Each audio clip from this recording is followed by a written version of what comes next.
வணக்கம். நான் உங்க அட்வொகேட். நம்ம இந்த டிஎம்கே வரணுங்க திருப்பூர் வள்ளல் எழுதுன நம்ம நிர்மலா சீதாராமன் அண்ணாவை பத்தி பேசியிருக்காங்க. அண்ணாவும் நம்ம முன்னோர்கள் யார நீங்க ரோல் மாடல் வச்சீங்களோ அவர் சொன்னது தமிழர்கள் பிச்சை எடுக்க உதவ மாட்டாங்க, தமிழும் பிச்சை எடுக்க உதவாதுன்னு சொல்லி பேசினத கட் பண்ணி தமிழர்கள் பிச்சை எடுக்க உதவ மாட்டாங்க, தமிழும் பிச்சை எடுக்க உதவ மாட்டாங்க இந்த வேர்டை மட்டும் கட் பண்ணி உங்க ரோல் மாடல் சொன்னவர் சொல்ல ரோல் மாடல் எடுத்துட்டீங்களா திமுக இப்ப என்ன சொல்றீங்கன்னு கேட்டதா அந்த வேர்டை மட்டும் கட் பண்ணி பிரிச்சு நம்ம முதல் முறைய நம்ம பிச்சை எடுத்தால நம்ம கமலஹாசன் அவன் எம்பியா உட்காரச்சிருக்காங்க அந்த இடத்துல போய் முதல் வாட்டியா நிர்மலா சீதாராமன் பதிலீடுன்னு சொல்லி திருக்கு திறவை சொல்ல என்ன இவன் திருத்தப்பட வேண்டிய இவன் பேசுறது திருத்தல திருந்தாத மாதிரி பேசியிருக்கான். சரிங்களா? எக்காரணத்தை கொண்டு இவன் தெளிவா இல்ல, தெளிவா இருக்காங்க திமுக ரொம்ப தெளிவு. கல்டிவேஷன் 0% கஞ்சா அப்படின்னு சொன்னாங்க. புழக்கத்துல 0% செலவு இல்ல, 10,000% புழக்கத்துல இருக்கு.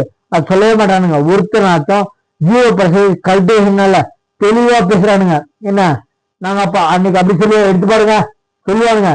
எக்காரணத்தை கொண்டும் நம்ம கல்டிவேஷன் 0% சொன்னவங்க புழக்கத்துல இருந்து ஒருத்தவங்க பதிவு போட துப்பு இல்ல. என்ன அதே மாதிரி நம்ம இன்னைக்கு கருப்பு பணம் பதுக்கிய வழக்கில் நடிகர் விஜய் குற்றவாளி என நீதிமன்றம் தீர்ப்புனா அப்படி சொல்லுங்க. இவனுங்க எல்லாம் திரிக்கிறதா வழக்கம். யாரையும் நம்ம திமுக அவர் குற்றவாளின்னு சொல்ல, இவர் கொலை பண்ணல. சரிங்களா? உங்களை மாதிரி சுருட்டல, இவரு பகிரங்கமா 15 கோடி காமிக்கல.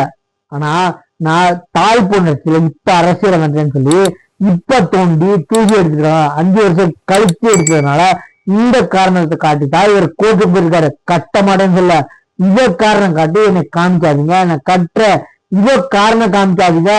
இப்ப அடிக்கிறாங்க எப்படி தெளிவா குற்றவாளியா கொலை செஞ்சாரு கோர்ட்டு போட்டு நான் சொல்றேன்.